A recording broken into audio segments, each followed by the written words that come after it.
مسواک کی فضیلت کے بعد مسواک کے مسائل کا بیان آتا ہے۔ مسواک کتنی لمبی ہونی چاہیے، کتنی موٹی ہونی چاہیے، کس درخت کی ہونی چاہیے، تو اس میں تفصیل یہ ہے کہ مسواک خوشبودار اور میٹھے درخت کی نہ ہو بلکہ کڑوے درخت کی ہو، مثلا نیم کی، کیکر کی ہو، زیتون کی ہو، پیلو کے درخت جس کو ہم پنجابی میں بن کہتے ہیں، ہمارے قبرستانوں میں ادھر اگے ہوتے ہیں، اور آج کل بازاروں سے مسواک عام مل جاتی ہے۔ بالکل پتلی مسواک نہ ہو بلکہ ہاتھ کی سب سے چھوٹی انگلی چھنگلیا اس کی مقدار موٹی ہو تاکہ اس کا برش تو بنے۔ بعض لوگ بالکل باریک سی چھڑی جو ہے وہ مسواک کے طور پر استعمال کر رہے ہوتے ہیں جس کا صحیح طرح برش بھی نہیں بن پا۔ ایک بالشت مسواک کو پہلے دھو لیں، دانتوں سے پیس کر اس کا برش بنانا جو ہے وہ ممکن نہ ہو تو اس کو کسی اور سخت چیز سے اس کے سرے کو کوٹ کر نرم کر لیں، اس کے بعد اس کو استعمال کر لیں۔ مسواک کو پکڑنا کس طرح کا طریقہ یہ ہے کہ ایسے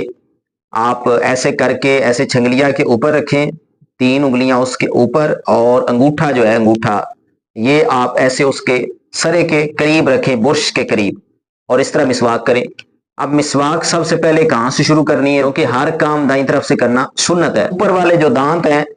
دائیں طرف کے، ان میں ایسے اس کو دانتوں کی چوڑائی میں رگڑیں۔ اس کے بعد سامنے والے جو اوپر کے دانت ہیں، یعنی پہلے اوپر کے جبڑے کے جو دانت ہیں ان کو مسواک کرنی ہے، سامنے والے جو اوپر کے دانت ہیں ان کو کرنی، پھر بائیں طرف کے جو اوپر کے دانت ہیں ان کو کرنی، اس کے بعد نیچے والے جبڑے کی طرف آ جائے، دائیں طرف کے جو نچلا جبڑا ہے اس کے جو دانت ہیں ان کو کریں، پھر سامنے والے جو نیچے والے جبڑے کے ہیں ان کو کریں، پھر بائیں طرف کے جو نیچے والے جبڑے کے دانت ہیں ان کو کریں، اور تین بار سنت کی ادائیگی کے لیے لازم ہے کہ کم از کم تین بار اوپر ایسے رگڑنا، ایک بار، دو بار، تین بار، تو یہ سنت ادا ہو جائے گی۔ پھر دانتوں کی چوڑائی میں مسواک کرنا ہے، لمبائی میں نہیں کرنا، یعنی ایسے مسواک کرنا ہے، ایسے چوڑائی میں، ایسے لمبائی میں نہیں کرنا۔ اور ہر بار جب مسواک کرنی ہے تو اس کو پھر دھو لیں،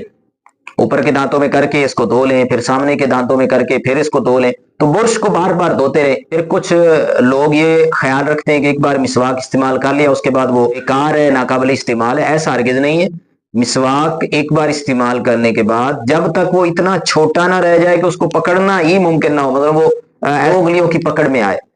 تو وہ مسواک سنت مسواک نہیں ہے۔ جب مسواک کر کے فارغ ہو جائے اس کو دھو لیں۔ کسی برتن میں آپ پانی جو ہے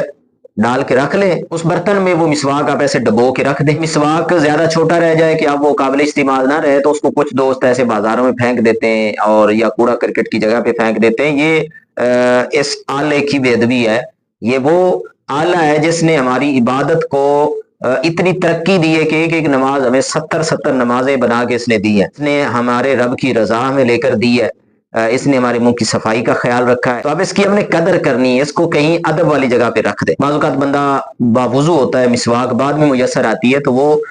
آپ بعد میں بھی مسواک کر سکتے ہیں۔ ہمارا مشن ہے اسلام کے دین کے یہ مسائل پوری امت تک پہنچانا، تو آپ ان مسائل کو سن کر سمجھ کر آگے دوسرے مسلمانوں تک شیئر کر دیا کریں۔ آپ کے شیئر کرنے سے جتنے دوست ان مسائل کو سن کر ان پر عمل کریں گے آپ کو بھی اس کا اجر